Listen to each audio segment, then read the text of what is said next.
Hello movie lovers, स्वागत है आपका वाइपर एक्सप्लेन्ड चैनल पर। और आज हम देखेंगे एक superhit American death game movie को जिसका नाम है रेडी और नॉट। ये कहानी है ग्रेस की, जिसे शादी के पहले दिन ही अपने ससुराल वालों के साथ एक डेथ गेम खेलना पड़ता है। अब ग्रेस इन सब से बच पाएगी या नहीं, ये जानने के लिए शुरू करते हैं इस मूवी की कहानी को बिना किसी देरी के।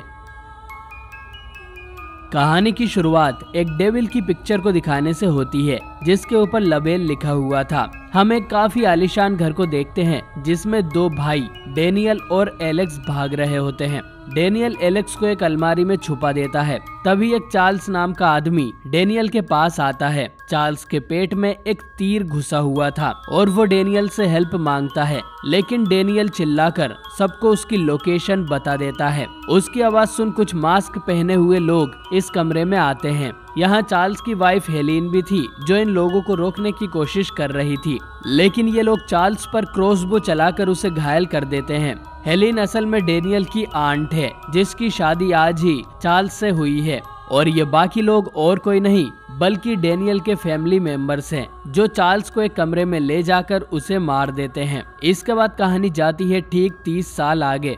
हम एलेक्स को देखते हैं जिसकी आज शादी है। उसे ग्रेस नाम की एक लड़की से प्यार हो गया है जो कि एक फोस्टर होम में रहकर बड़ी हुई है, यानी कि वो एक अनाथ है। एलेक्स लेडोमास नाम की एक फैमिली का मेंबर है जो कि बहुत ही ज्यादा अमीर है, और इस फैमिली का गेम इंडस्ट्री से जुड़ा हुआ एक बहुत ही बड़ा बिजनेस है। लेडोमास फैमिली के मेंशन के आंगन में ही ये शादी हो रही है, और ग्रेस अंदर से बहुत ही ज्यादा खुश है क्योंकि आखिरकार उसे अपनी खुद की फैमिली मिलने वाली थी। लेकिन एलेक्स किसी कारण से डरा हुआ था। वो ग्रेस से ये भी कहता है कि अगर तुम चाहो तो हम लोग यहाँ से भागकर शादी कर सकते हैं, लेकिन ग्रेस इसके लिए मना करती है क्योंकि उसे एक फैमिली चाहिए थी। लेकिन एलेक्स की फैमिली काफी अजीब है। एलेक्स के भाई डेनियल से हम पहले ही मिल चुके हैं। डेनियल की एक वाइफ है चैरिटी जिसने पैसों के लिए डेनियल से शादी की है।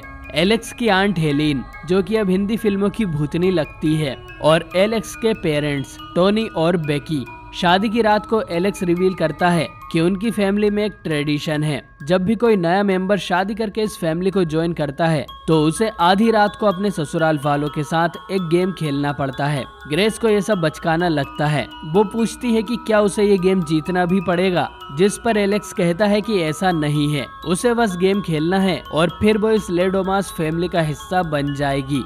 एलेक्स ग्रेस को नीचे म्यूजिक रूम में ले जाता है जहां उसके सभी फैमिली मेंबर्स मौजूद थे। यहां एलेक्स की छोटी नशेड़ी बहन एमिली और उसका नकारा पति फिज भी थे, और उनके 2 बच्चे जॉर्जी और गेब। इसके बाद ये सभी एक स्पेशल गेम रूम में जाते हैं जहां इस फैमिली के पूर्वजों का सामान रखा हुआ था, और इस सब के बीच एलेक्स काफी टेंशन में लग रहा था। टोनी ग्रेस को बताता है कि आखिर उनका परिवार इतना ज्यादा अमीर कैसे हुआ। टोनी के परदादा विक्टर एक काफी गरीब मर्चेंट थे। एक दिन उसकी बोट पर विक्टर की मुलाकात लबेल नाम के एक इंसान से हुई। लबेल के पास एक पजल बॉक्स था जो उसके हिसाब से कोई भी नहीं खोल सकता, लेकिन विक्टर ने ये शर्त मंजूर की और इस पजल बॉक्स को ओपन कर दिया। इसके बदले लेवेल ने विक्टर को ढेर सारे पैसे दिए उसके नए बिजनेस के लिए, जिससे ये फैमिली आज इतनी अमीर हो गई है। और तभी से ये लोग एक परंपरा को निभाते आ रहे हैं कि जब भी कोई नया मेंबर शादी करके इस फैमिली को ज्वाइन करेगा तो उन्हें एक गेम खेलना होगा।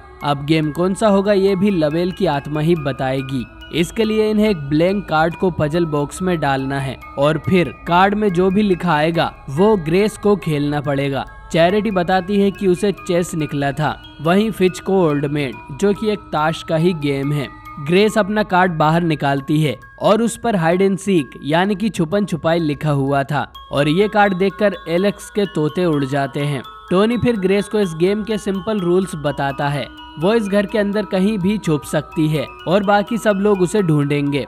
टोनी ये भी बताता है कि इस गेम के दौरान घर के सभी कैमरास बंद रहेंगे। हम उसी तरह खेलेंगे जैसे उसके परदादा अपने टाइम में खेला करते थे। हम देख पाते हैं कि यहाँ के बटलर ने घर के सभी दरवाजों को लॉक कर दिया था। ग्रेस अब तक इन सभी चीजों को काफी हल्के में ले रही थी, लेकिन उसे क्या पता था कि ये लोग उसे ढूंढने की नहीं बल्कि मारने की कोशिश करने वाले हैं। वो एक डम्बेटर में जाकर छुप जाती है। इधर टोनी अपने सभी फैमिली मेंबर्स को एक एक हथियार देता है। ये हथियार टोनी के परदादा के जमाने के थे। इसके बाद ये सभी ग्रेस को हंट करने निकल जाते हैं। एलेक्स की मदर उसे इसी कमरे में रुकने की सलाह देती है, लेकिन एलेक्स एक खुफिया डोर का यूज कर इस कमरे से निकल जाता है। असल में इस पूरे घर में खुफिया रास्ते बने हुए हैं इनके नौकरों के लिए, ताकि वो पूरे घर में नाचते ना फिरें। ग्रेस डम्बेटर में बैठे बैठे बोर हो जाती है और चुपके से वापस अपने कमरे में जाती है, जहां उसे एलेक्स मिलता है। तभी उन्हें यहाँ किसी के आने की आवाज आती है, तो एलेक्स ग्रेस को लेकर बेड के पीछे छुप जाता है।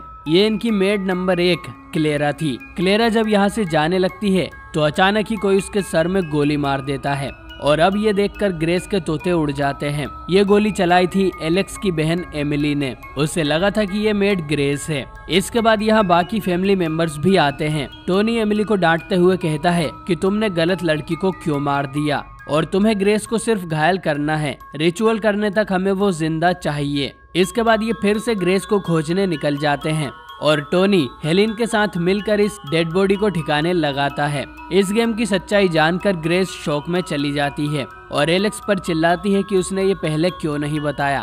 एलेक्स कहता है कि हाइड एंड सीक ही सिर्फ ऐसा गेम था जिसमें तुम्हारी जान को खतरा है। अगर वो कोई और कार्ड निकालती तो ऐसा कुछ नहीं होता। हाइड एंड सीक ही सिर्फ एक ऐसा गेम है जो कि एक रिचुअल से जुड़ा हुआ है, जहां इस फैमिली को सुबह होने से पहले ग्रेस का मर्डर करना है, नहीं तो इस फैमिली के साथ कुछ बहुत ही बुरा होगा। ग्रेस कहती है कि तुम इस गेम के लिए मना भी कर सकते थे, जिस पर एलेक्स कहता है कि ये गेम इस फैमिली में शादी से भी बड़ा है। उसके अंकल ने अपनी शादी के दिन इस गेम को खेलने से मना कर दिया था, तो उन्हें और उनकी वाइफ दोनों को मार दिया गया था। एलेक्स ग्रेस को यकीन दिलाता है कि वो कुछ भी करके ग्रेस को बचाएगा और इस घर से बाहर निकालेगा, और वो उसे किचन में जाने को बोलता है। वहीं एलेक्स खुद सिक्योरिटी रूम में जाता है सभी डोर्स को अनलॉक करने के लिए, लेकिन ग्रेस खुफिया रास्ते में भटक जाती है और किचन की जगह हॉलवे का दरवाजा खोल देती है, जिसमें उसके ससुराल वाले एक डेड बॉडी को ठिकाने लगा रहे थे। एमिली भी पीछे से आकर ग्रेस पे अंधाधुन फायर करती है,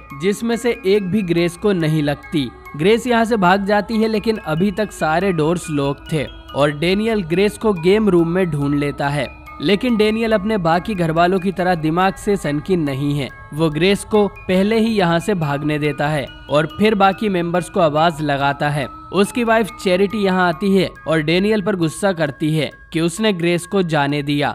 हमें पता चलता है कि डेनियल ने चैरिटी को शादी के दिन ही इस गेम के बारे में सब कुछ बता दिया था, लेकिन फिर भी चैरिटी ने अपनी मर्जी से इस गेम को खेला था, क्योंकि चैरिटी काफी गरीब थी। वो इस फैमिली को ज्वाइन नहीं करती तो वैसे भी मारी जाती।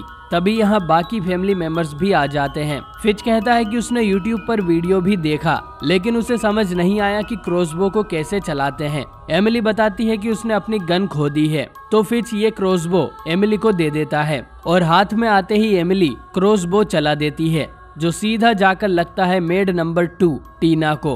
मारो हमको जिंदा मत छोड़ो साला। और ये देख फिच उससे क्रॉसबो वापस ले लेता है। टीना अभी तड़प रही होती है, तो हेलिन अपनी एक्स से उसकी गर्दन उड़ा देती है और सभी को याद दिलाती है कि हमें सुबह होने से पहले ग्रेस को मारना होगा। टोनी कहता है कि हमें घर के कैमरे को ऑन कर देना चाहिए। परदादा के जमाने में सीसीटीवी नहीं था, तो इसमें हमारी क्या गलती। इधर ग्रेस उसी गेम रूम में जाती है और सेल्फ डिफेंस के लिए यहाँ रखी हुई एक बंदूक उठा लेती है। इसके बाद वो किचन में जाती है, लेकिन डोर्स अभी भी लॉक थे। तभी यहाँ बटलर स्टीवंस आ जाता है और ग्रेस को उससे छुपना पड़ता है। इधर एलेक्स सिक्योरिटी रूम में पहुंचकर घर के सभी डोर्स को अनलॉक कर देता है, और ये देख ग्रेस अपनी गन लोड करती है और स्टीवंस को सामने से हटने का बोलती है, लेकिन स्टीवंस नहीं हटता, क्योंकि ये गन सिर्फ दिखावे की है और नकली है। ग्रेस उसके सर में गरम केटली दे मारती है, लेकिन उसे वापस घर के अंदर ही भागना पड़ता है। वो उसे डम्बेटर में छुपने जाती है, लेकिन वहाँ मेड नंबर 3 डोरा पहले से ही छुपी हुई थी। ग्रेस उसे कहती है कि तुम्हें डरने की जरूरत नहीं है, वो लोग मेरे पीछे पड़े हैं। ये सुन डोरा चिल्लाकर सभी को यहाँ बुलाने लगती है, लेकिन वो गलती से डम्बेटर का एक बटन दबा देती है, जिससे उसके डोर बंद होने लगते हैं, जिनके बीच कुचलकर मेड नंबर 3 भी मारी जाती है। इधर एलेक्स घर के सभी सिस्टम्स को खराब कर देता है ताकि ये लोग फिर से लॉकडाउन ना कर दें। टोनी और डेनियल इस रूम में आते हैं और एलेक्स ने अपने फादर को लगभग मार ही दिया था, लेकिन डेनियल के कहने पर वो उसे छोड़ देता है और फिर टोनी उसे बेहोश कर एक जगह बांध देता है जिससे वो अब ग्रेस की मदद ना कर पाए। हेलेन कहती है कि एलेक्स हम में से ही एक है और उसे भी मेरी तरह ये समझ आ जाएगा। तो हाँ, ये वही हेलेन है जिसके हस्बैंड को मूवी की शुरुआत में मार दिया गया था क्योंकि उसने हाइड एंड सीक का कार्ड निकाला था। इधर ग्रेस विंडो से नीचे कूदकर घर से दूर भागने लगती है, लेकिन एक फ्लैश लाइट देखकर वो एक अस्तबल में छुप जाती है। लेकिन ये और कोई नहीं बल्कि एमिली का बेटा जॉर्जी था। उसे मासूम समझकर ग्रेस बाहर निकलती है, लेकिन जॉर्जी एक गन से ग्रेस को ही शूट कर देता है जिससे उसके हाथ में छेद हो जाता है। इसके बाद गन जाम हो जाती है और ग्रेस उसे एक मुक्का मार के बेहोश कर देती है। फिर ग्रेस एक बकरी से डरकर अपने पीछे वाले पिट में जा गिरती है जिसमें कुछ सड़ी हुई इंसानों की लाशें पड़ी थी। लेडोमास फैमिली यहीं पर सभी लाशों को ठिकाने लगाती है। यहाँ हम चार्ल्स की डेड बॉडी भी देख सकते हैं। ग्रेस ये सब देख डर जाती है और एक हाथ से ऊपर चढ़ने की कोशिश करती है, लेकिन आखिरी में उसे अपना दूसरा हाथ भी यूज करना पड़ता है जो सीधा एक नुकीली कील में जाकर घुसता है। लेकिन फिर भी ग्रेस किसी तरह इस पिट से बाहर निकल आती है। वो अपनी ड्रेस से कपड़ा फाड़कर अपने हाथ पर बांध लेती है और फिर भागते हुए मेन गेट तक पहुंच जाती है। ये लॉक था तो ग्रेस किसी तरह उसकी रोड के बीच में से बाहर निकलती है जिसमें से वो बुरी तरह घायल हो जाती है। सड़क पर ग्रेस एक कार को रोकती है, लेकिन वो ड्राइवर उसकी मदद किए बिना ही वहां से चला जाता है। इसके बाद स्टीवंस ग्रेस को खोजता हुआ यहाँ आ जाता है। टोनी को डर था कि कहीं ग्रेस सुबह तक जिंदा ना बच जाए, वरना कर्ज के कारण उन सब के साथ कुछ बहुत ही बुरा होगा। लेकिन डेनियल और कुछ लोगों को इन सब बातों पर यकीन नहीं था। टोनी कहता है कि ये बिल्कुल सच है और वो अपने परदादा पर भी चिल्लाता है लबेल के साथ एसी डील करने के लिए। इधर ग्रेस उस बटलर पर अटैक कर किसी तरह उसकी कार लेकर भागने लगती है। फिर वो कार के फोन से पुलिस को कॉल करने की कोशिश करती है, लेकिन उस बटलर ने कार के चोरी होने की रिपोर्ट कर दी थी और क्योंकि ये एक डिजिटल कार है तो कार कंपनी इसे शट डाउन कर देती है। स्टीवंस यहाँ आकर ग्रेस को बेहोश कर देता है और टोनी को वीडियो कॉल करके बताता है कि वो ग्रेस को लेकर वापस आ रहा है, लेकिन वो ये नोटिस नहीं करता कि ग्रेस को होश आ गया था। वो स्टीवंस को एक लात मारती है जिससे कार का एक्सीडेंट हो जाता है। इसमें स्टीवंस मारा जाता है और ग्रेस किसी तरह उससे बाहर निकलती है, लेकिन तभी यहाँ डेनियल भी पहुँच जाता है। ग्रेस उससे कहती है कि तुम एक अच्छे इंसान हो और मेरी मदद करो, लेकिन डेनियल बोलता है कि मैं बहुत कमजोर हूँ और तुम्हें जाने नहीं दे सकता क्योंकि तुम्हारी वजह से मेरी सारी फैमिली मारी जाएगी। इसके बाद डेनियल ग्रेस को नॉकआउट कर देता है और वापस घर में ले आता है। सुबह होने में बस 1 घंटा ही बाकी था। सभी लोग रिचुअल के लिए तैयार होने लगते हैं। टोनी उस पजल बॉक्स को लबेल की खाली चेयर के सामने रख देता है। उनका मानना था कि लबेल की आत्मा इसी चेयर पर बैठकर इनका रिचुअल देखती है। इसके बाद ग्रेस को होश आता है और उसे एक टेबल से बांधा हुआ था और सभी फैमिली मेंबर्स उसे घेर कर खड़े थे। ये सभी लोग एक ड्रिंक पीते हैं और कुछ मंत्र पढ़ने के बाद ग्रेस को मारने के लिए तैयार हो जाते हैं, लेकिन तभी इन सबके मुंह से खून निकलने लगता है क्योंकि डेनियल ने उस ड्रिंक में कुछ मिला दिया था। पर इससे इनकी सिर्फ तबीयत ही खराब होगी, ये मरेंगे नहीं। डेनियल ग्रेस को छुड़ाकर यहाँ से भागने लगता है, लेकिन तभी चैरिटी इनका रास्ता रोक लेती है। वो किसी भी कीमत पर इस रिचुअल को पूरा करना चाहती थी और इसके लिए वो अपने हस्बैंड डेनियल को भी गोली मार देती है जिससे उसकी मौत हो जाती है। ग्रेस चैरिटी की गन छुड़ाकर उसे ही नॉकआउट कर देती है। फिर वो एक लालटेन टोनी के सर में मारती है जिससे घर में आग लगना शुरू हो जाती है। इधर एलेक्स किसी तरह अपने आप को छुड़ाकर नीचे आता है तो डेनियल को मरा हुआ देखता है। उसे लगता है कि शायद ग्रेस ने ही इसे मारा है। इधर बेकी ग्रेस को रोकने की कोशिश करती है, लेकिन ग्रेस उस पजल बॉक्स से पीट कर बेकी का सर ही फोड़ देती है और अपनी सासू माँ को भी मार देती है। इसी समय एलेक्स यहाँ आ जाता है। उसे पता चल गया था कि इतना सब होने के बाद अगर वो ग्रेस के साथ यहाँ से भाग भी जाता है तो भी वो उसके साथ नहीं रहेगी। तो वो ग्रेस को पकड़कर बाकी फैमिली मेंबर्स को यहाँ बुला लेता है। सुबह बस होने ही वाली थी तो सभी ग्रेस को एक टेबल पर लेटा देते हैं।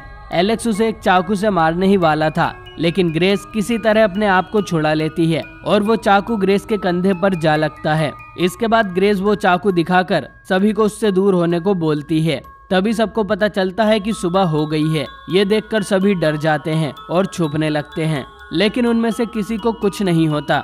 फिज बोलता है कि मैं जानता था कि ये सब बकवास है और उन्हें कुछ भी नहीं होने वाला, लेकिन फिर भी हेलेन गुस्से में ग्रेस को मारने दौड़ती है और अचानक ही फट जाती है। मतलब कि लबेल का कर्ज सच है।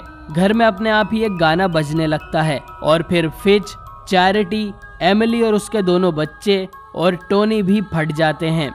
ये देखकर ग्रेस हंसने लगती है। अब एलेक्स शरीफ बनने की कोशिश करता है, लेकिन ग्रेस अपनी वेडिंग रिंग उतारते हुए कहती है कि उसे डाइवोर्स चाहिए और फिर एलेक्स भी फट जाता है। आखिर में ग्रेस को उस चेयर पे लबेल का भूत दिखाई देता है। ग्रेस घर से बाहर आ जाती है और अब तक पूरे घर में आग लग चुकी थी। कुछ देर में यहाँ फायर डिपार्टमेंट और एम्बुलेंस भी आ जाते हैं और ये फिल्म यहीं पर खत्म हो जाती है। तो दोस्तों, आपको ये मूवी कैसी लगी कमेंट करके जरूर बताएं।